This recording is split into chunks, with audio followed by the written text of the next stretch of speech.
What practical steps would you see are necessary to rebuild the cooperation and trust in the SBC? Well, obviously the big thing is transparency, and I think the best way to communicate that is to reconnect with the local churches.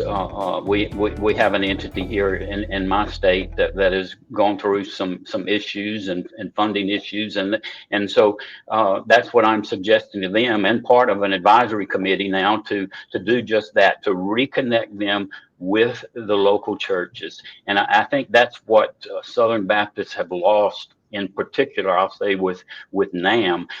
Yes, well, we have international missionaries when they're on furlough come through our church all the time.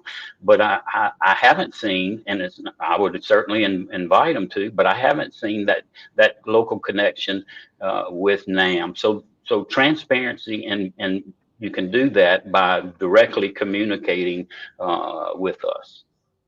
Warren, how about you? A couple of quick practical steps. What do you think? Two things. I think number one, I think we need to go back to following the guidelines that were set up.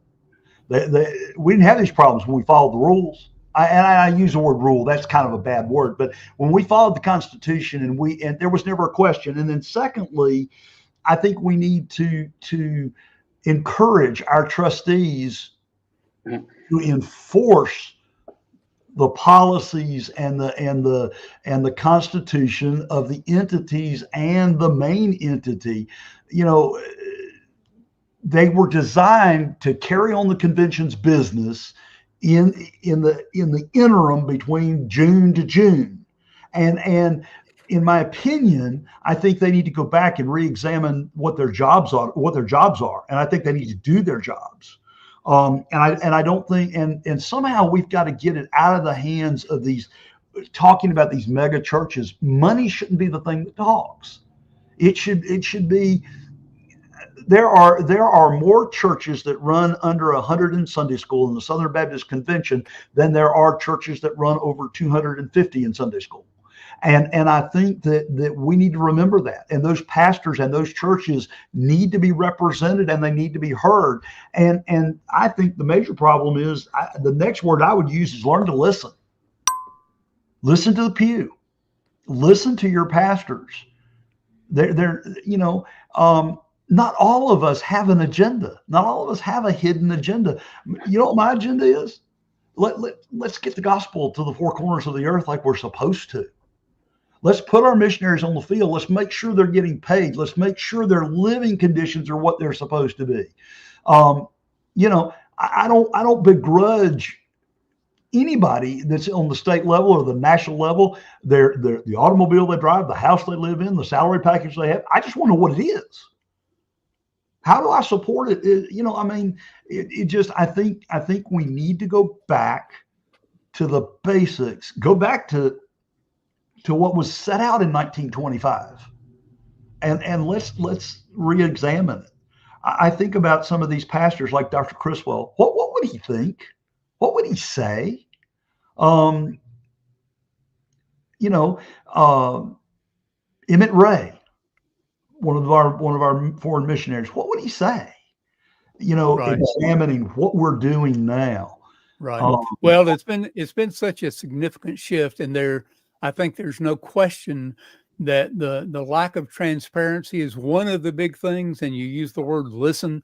I think the entities need to listen, that when the choir's chorus is constantly transparency, transparency, transparency, and the lack of trust and the continual rise in designated giving or restrictive giving as they give through the cooperative program, that ought to raise the awareness on the national level of saying, look, you need to listen.